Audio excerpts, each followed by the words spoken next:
Hello my fellow freedom builders and welcome back to the channel. As always here in the weekend I just take a quick look back, see what happened with our swing trades, our options trades, and of course tomorrow I will make a new video with some swing trading candidates. However, we should remember that the first couple of days in the week are a bit special.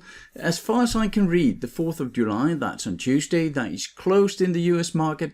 And I think actually there is half a day closed on Monday, but I've found a couple of different variations of that. But as far as I can tell, it's only a half day open Monday and then completely closed Tuesday. I might be wrong here, but I will check up on it.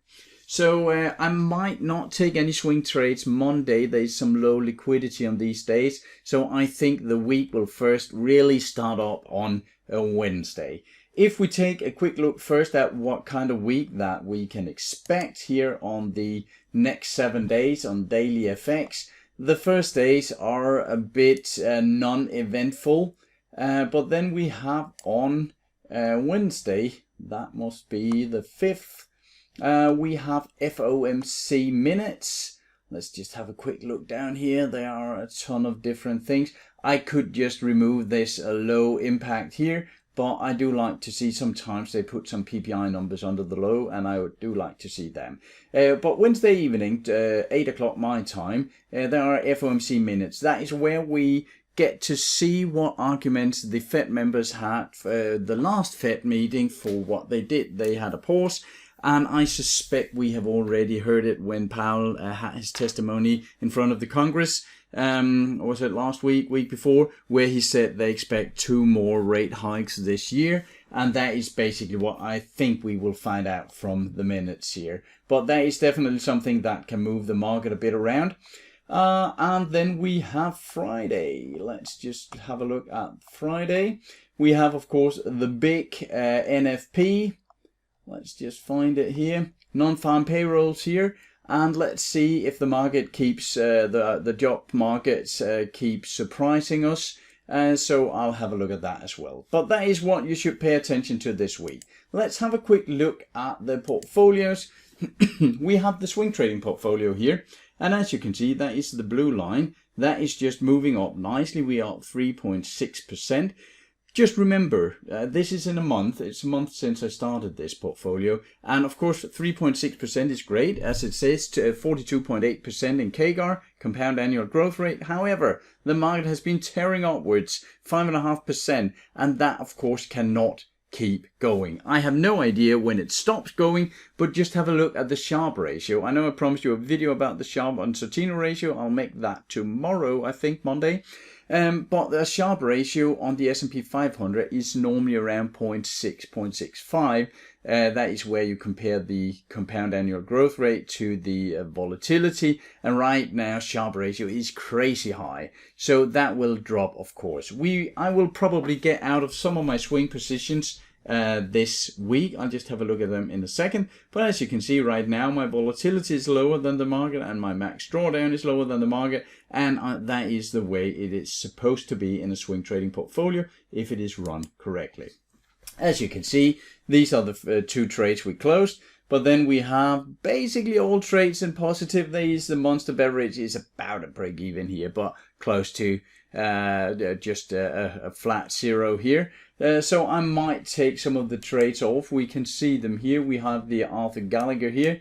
That is going up very nicely. We have the Denspley X-Ray here moving up nicely. We have the Visa that has just been exploding upwards and is getting close to a potential resistance area up here.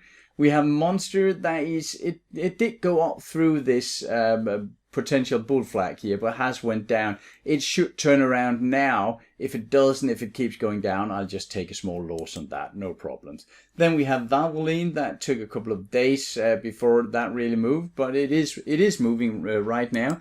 And we have the Garmin, which also started to get some profit now. So that is great. And looking at, I'm looking a lot of the COT report, the commitment of traders, and it seems like the futures traders in the S&P 500 and NASDAQ are building on their long positions, or at least in the S&P 500, they're cutting down on their short positions. So it seems like the big players in the market, the non-commercials, want the market to go up. So that is what I hope we get for the next week. If I could get these 6 stock. Sorry, didn't I have one more? I think I forgot one here. I actually forgot the GIP here. Let's just add this one. Sorry for forgetting that. Here we go.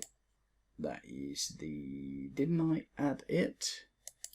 Here we go, sorry, my mistake. And the CGI here with the ticker symbol GIP, GIB, also is moving upwards. So these 7 here, when we're looking at it here in the summary, we can see that it is from the 27th that I have had these positions on. Otherwise, most of the time I have been lower. So we should remember that I started the portfolio out and had to build up my swing trading portfolio, just slowly getting the right candidates in there, selling some off. So I might in a couple of weeks be up having 10 positions and selling one off, adding one, and so on.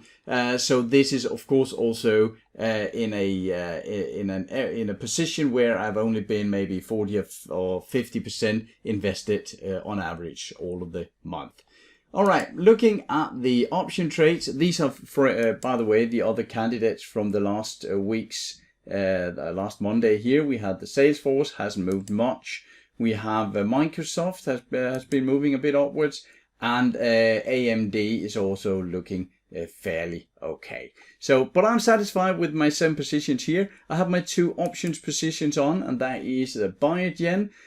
And as you might remember, I sold a cash secured puts running out here at the 21st. It suits me fine. It's just before the earnings here on the 25th. But if that ends below 280, I will I'll be assigned on the stocks, so I will be have the stocks put into my portfolio. Since it is a cash secured put, of course I have the money on my account and I am ready to take on the Biogen. And if I get assigned and I get it into my account Biogen, I'll just start selling some cover calls on it to make some extra monthly income. At some point I will get the stock called away, I'm pretty sure. So that one right now, if it stays above the 250 up until the expiration date on the 21st, I will just get to keep the, was it 1.3%, something like that. The other one here was the Leonard Corp, and that one of course would have been nicer just to own because it has been running up nicely, but my deep in the money cover call is down here at 105, and I took in, that was also something about 1.3, 1.4%. I don't see that coming down here, so I might close the position down and just take the profit and roll it into some new trades before the 21st. I'm pretty sure I'll do that in the upcoming week. So all in all, it all looks good, and I suspect that I will get out of 2 or 3 of these trades, the swing trades, over this week. Then I'll put some new trades in there, and of course I will be looking out for a potential retracement in the market so that I don't sit on all of these trades and lose my profit. But I have a feeling that we will go into a week where there is some more upwards movement. That is at least what I think I can see. But then again, I'm not a fortune teller, so everything can happen. All right, that's all for now. I hope this was inspirational, and I'll be back tomorrow with a video on the new candidates. And then maybe tomorrow, maybe the day after, I will make a video on the Sharpe ratio and Sortino ratio that are very good to know when you have a portfolio going. All right, remember to like and subscribe and all that jazz, and I'll talk to you again shortly. Take care of yourself and your money out there. Bye for now.